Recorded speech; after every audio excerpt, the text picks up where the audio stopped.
আমার ভাইয়েরা, এই সাদিকুর রহমান হাশিমি তিনি ঘোষণা করেছেন মিজানুর রহমান আজারির কাল্লা যদি কেউ এনে দিতে পারে অথবা তাকে 3 খণ্ড করে যদি আমার কাছে জমা দিতে পারে, ওই সাদিকুর রহমান হাশিমি তিনি কয় লক্ষ টাকা দেবেন? 10 লক্ষ টাকা দেবেন, যে খুন করে এনে দিতে পারবে। তাহলে ইনি একজন টুপিওয়ালা, আর একজন টুপিওয়ালার খুন করার বিনিময়ে কয় লক্ষ টাকা ঘোষণা করেছে। আমরা সরকারকে গতকাল আলটিমেটাম দিয়েছিলাম যে 24 ঘন্টার ভিতরে এই হাশিমিকে গ্রেপ্তার করতে হবে। এখনো খবর নিয়ে জানতেছে তিনি নাকি আত্মগোপনে চলে গেছেন। আত্মগোপনে চলে গেলেও তাকে ক্ষমা করা হবে না, কারণ মিজানুর রহমান আজারির মাহফিলে এখন সবচেয়ে বেশি লোক হয়। আমাদের মাহফিলে 5000 লোক কুড়ানো যায় না, আর মিজানুর রহমান আজারির মাহফিলে 25 থেকে 30 লক্ষ লোক হয়। এই 30 লক্ষ লোকের মাঝে দাওয়াত দেওয়ার কারণে যিনি কাল্লা দাবি করেছেন, যদি সরকার বাহাদুর গ্রেপ্তার না করে গোটা বাংলাদেশের সব ধর্মপ্রাণ মুসলমান এক হয়ে ওই হাশিমির বিরুদ্ধে অ্যাকশনে যাব। ও যেখানে থাকবে সেখান থেকে জুতা পিটা করে থানায় সাবরদ করা হবে। ওরে শেখ হাসিনা তাই বাঁচতে পারল না। এটা নামাই দাও, ওখান থেকে নামাই দাও, নিচে দাও, একদম নিচে দাও, আর একদম নিচে দাও। এরকম কাটকে সবাই দাও, কাটকে সবাই দাও। না, এদিকে কোনো লোক বসেনি। শেখ হাসিনা দেশে থাকতে পারলো না।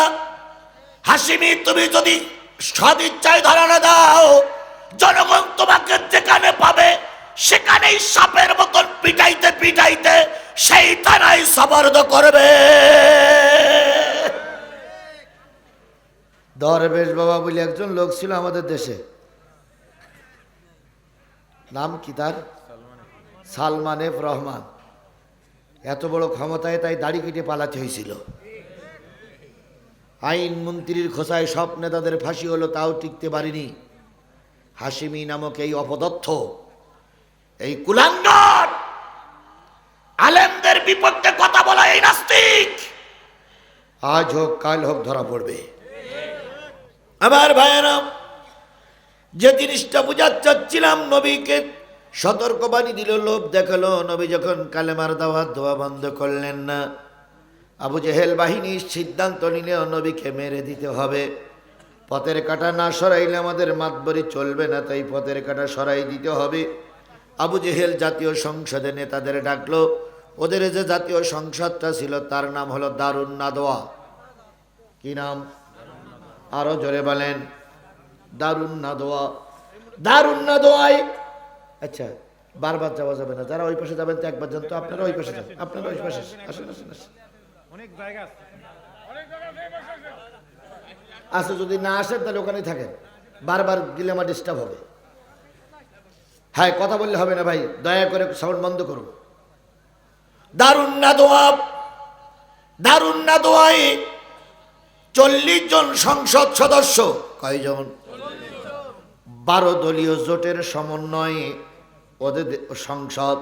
তার ভিতরে আবু জেহেলের একটা দল ছিল, এরপরে হাশেম গোত্রের একটা দল ছিল, আবু সুফিয়ানের একটা দল ছিল, ওতবার একটা দল ছিল, ওতাইবার একটা দল ছিল, ওলিদ ইবনে মুগিরার একটা দল ছিল। এভাবে করতে করতে ওদের কয় দলীয় জোট? 12 দলীয় জোটের 40 জন এমপি। কয় দলীয় জোট? 12 দলীয় জোট। কয়জন এমপি? ওদের দলের লিডার হলো আবু জেহেল, স্পিকার হলো আবু সুফিয়ান। 12 দলীয় জোটের সিদ্ধান্ত হলো, তোমরা 11 দলের থেকে 11 জন যুবক দাও, আর আমি আবু জেহেলের নিশ্চয়ই উপস্থিত থেকে আজকে নবীকে দুনিয়ার থেকে বিদায় করে দেব। রাতেই নবীর ফয়সালা হয়ে যাবে, নবী আর কালকে কালেমার দাওয়াত দিতে পারবে না। তাহলে ওদের জোট কয় দলীয়? কয়জন সংসদ সদস্য? ওদের জাতীয় সংসদের নাম কি? দারুন নাদওয়া। দারুন নাদওয়ায় সিদ্ধান্ত হলো 12 দলীয় জোট। আজকে আমরা দেখতেছি 1450 বছর পরে ওই দলে আরো 2টা দল যোগ দিয়েছিল। দিয়ে কয় দল হয়েছে? 14 দলীয় জোটের সিদ্ধান্ত ছিল আল্লামা সাঈদী নিজামীরে মেরে দেওয়া লাগবে। 11 দলের থেকে 11 জন যুবক আবু জাহেল নিয়ে বেরিয়ে আসলো। সন্ধ্যাবেলায় একটা জায়গায় বসে বসে যুক্তি করতেছে কিভাবে নবীকে মারা যায়।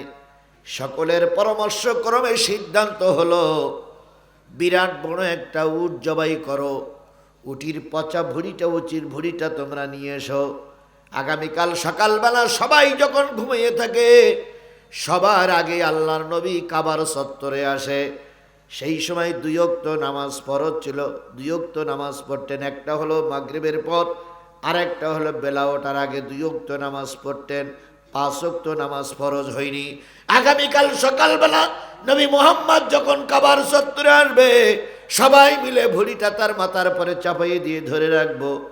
এই চাপে যখন নবী মারা যাবে পরের দিন বলা হবে দেশের সবাই মিলে মুহাম্মদকে মেরেছে, কারোর কোনো দোষ হবে না। মাকারু ও মাকার আল্লাহ, আল্লাহু খায়রুল মাকিরিন। আমার ভাইয়েরা ওরা ষড়যন্ত্র করলো, ওরা মকর করলো, ওরা ষড়যন্ত্র করে যথারীতি বড় একটা উটির ভুঁড়ি নিয়ে ওরা বসে থাকলো। সকালবেলা নবীজি একটু অনুমান করতে পারলেন কিছু কিছু লোকের আনাগোনা কাবার চত্বরে দেখা যাচ্ছে, এরকম সময় লোকের আনাগোনা দেখা যায় না। নবীজি ঘর থেকে বেরিয়ে ফাতেমাকে ডেকে বললেন, ফাতেমা ও জায়েদ, দুইজনে একটু খেয়াল রেখো, মনে হয় ওরা আমার পরে আজকে আঘাত করবে, অত্যাচার করবে, জুলুম করবে, নির্যাতন করবে। আমি কাবার চত্বরে যাচ্ছি, তোমরা আমার দিকে একটু খেয়াল রেখো। নবী সাল্লাল্লাহু আলাইহি সাল্লাম কাবার চত্বরে চলে গেলেন, ঝর্ণার পানি দিয়ে উজু করলেন। উজু করার পরে আল্লাহর নবী সালাতুল ফজরের নামাজে দাঁড়িয়ে গেছে। প্রথম রাকাত নামাজ যখন শেষ হলো, আবু জেহেলের নেতৃত্বে কয় দলের যুবক? 12 দলের ভিতরে আবু জেহেল নিজে স্টিল উপস্থিত আছে, আর 11 জন যুবককে নিয়ে ওই পচা ভুঁড়িটা রসুলের কাবার চত্বরের কাছে আনা হলো। আনার পর নবী যখন দ্বিতীয়বার সেজদায় চলে গেলেন, ওই পাপিষ্ঠরা, ওই হিংস্ররা ওই পচা ভুঁড়িটা আল্লাহর নবীর মাথার পরে চাপিয়ে দিল। নবীজির সমস্ত শরীরটা ভুঁড়ির ভিতরে চলে গেছে। 2 কানা পা আল্লাহর নবী নাড়ায়, আর ওই ভুঁড়ির ভিতর থেকে বলতেছে, ফাতেমা বাবার দিকে একটু লক্ষ্য করো, তোমার বাবা মনে হয় আর বাঁচবে না। ও আমার জাতি, কিছুক্ষণ ওইভাবে চলল, নবী মৃত্যু প্রায় হয়ে গেছে।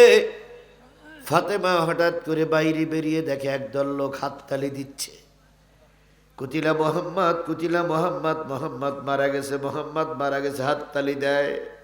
ফাতেমা জায়েদকে ডেকে বললে, তাড়াতাড়ি ছুটে এসো। জায়েদ আর ফাতেমা 2 জন চলে গেলেন। যেয়ে দেখে নবীজির শুধুমাত্র একটুখানি পা দেখা যাচ্ছে, আর সবটা ভুঁড়ির ভিতরে চলে গেছে। নবীজি পা একটু করে নাড়ায়, নবীজি উঠতে পারে না, নবীজি সোজা হয়ে বসতে পারে না। এবার ফাতেমার জায়েদ বিশাল ভুঁড়ি নিয়ে যখন টানাটানি করতেছিলেন, এক সময় ভুঁড়ির মাঝখান থেকে ছিঁড়ে গেল। নবীকে যতটুকু দেখা যাচ্ছিল না, এখন আর তাও দেখা যাচ্ছে না। সমস্ত বডিটা নবীজির ভুঁড়ির তলদেশে চলে গেছে। ফাতেমা ডাকতেছে, কে কোথায় আসো? আমার বাবারে ওরা মেরে ফেললো, তাড়াতাড়ি ছুটে এসো। যত লোক ছুটে আসে তাদের কাস্তে দেয় না, বরং এরা হাততালি দেয়। নবী কষ্ট পায় আর ওরা আনন্দ মিছিল বের করে। ও আমার জাতি, আমরাও দেখেছি আল্লামা সাঈদীর বিরুদ্ধে যখন রায় হয় আমরা চোখের পানি ফেলে কেঁদেছিলাম, আর ওরা সেদিনকে আনন্দ মিছিল বের করেছিল। নিজামীর যেদিন ফাঁসি হয়, নিজামীর ফাঁসির খবর শুনে গোটা দেশের মানুষ চোখের পানি ফেলায় কেঁদেছে। আর ওই হায়নার দল মিষ্টি বিতরণ করে করে আনন্দ করেছে। আজকে তোমরা আমাদের সামনে যখন আসো, সেই অতীতের কথাগুলো আমাদের বারবার মনে করিয়ে দেয়। তোমাদের কারণে আল্লামা সাঈদী 13টা বছর জেল খেটেছে। ও আমার জাতি, এক পর্যায়ে গোবরগুলো সরাইলেন। নবীজি এখন টান টান হয়ে পড়ে গেছেন, আর উঠতে পারে না। নবীজির নাকের কানের ভিতরে গোবর, নাকের ভিতরে গোবর, কানের ভিতরে গোবর, চোখের ভিতরে গোবর, গালের ভিতরে পচা গোবর চলে গেছে। নবীজির গালের ভিতর থেকে ফাতেমা গোবরগুলো বাহির করতেছিল। কানের ভিতরে নাকের ভিতরের থেকে গোবরগুলো বাহির করে যখন বাহির করা হয়ে গেল, দেখলেন নবী তখনও বেহুশ। এক পর্যায়ে নবীকে ঝর্ণার পানি দিয়ে, জমজমের পানি দিয়ে চেহারাটা ধুয়ে দেওয়ার পর কিছুক্ষণ পর আল্লাহর নবী মুখটা, আল্লাহর নবীর চোখটা বের করে তাকালেন। আবু জেহেল বাহিনী তখন আনন্দ করতেছিল আর হাততালি দিচ্ছিল আর বলছিল, কালেমার দাওয়াত দেওয়া বন্ধ করতে বললাম, তুমি শুনলে না, এখন বোঝো ঘটনাটা কি। আল্লাহর নবী সোজা হয়ে দাঁড়ালেন। দাঁড়াই দেখলেন সামনে কয়জন? 12 জন।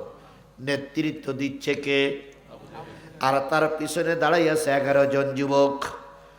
নবীজি বললেন, ও আল্লাহ, আমি জাতির জন্য অভিশাপ দেওয়ার জন্য আসি নাই, আমি জাতিকে বিপদে পড়ুকের জন্য আমি আসি নাই, আমি এসেছি জাতির কল্যাণের জন্য। কিন্তু যে জাতি তার নবীর পরে এমন খারাপ আচরণ করতে পারে, ও আল্লাহ, তুমি তাদেরকে একটু দেখে রাখো, এদের মৃত্যু স্বাভাবিক দিও না, এদের মৃত্যু দিও লাঞ্ছনাদায়ক, কষ্টদায়ক। আল্লাহ পাকের নবীর দোয়া কবুল হয়ে গেছিল, যার যায়নি? আরো জোরে বলেছিলেন, আরো জোরে বলেন, গেছিল না যায়নি? কেবল গেল। দেখেন নবী কয়েক 10 বছর, 12-13 বছর মক্কায় থাকার পরে হিজরত করে মদিনায় চলে গেলেন। আবু জেহেল তখনও বেশি আছে, ওই 11 জন যুবক তখনও বেশি আছে। আগামীকাল বদরের যুদ্ধ হবে, আগামীকাল বদরের যুদ্ধ হবে। তার আগের দিন বিকালবেলা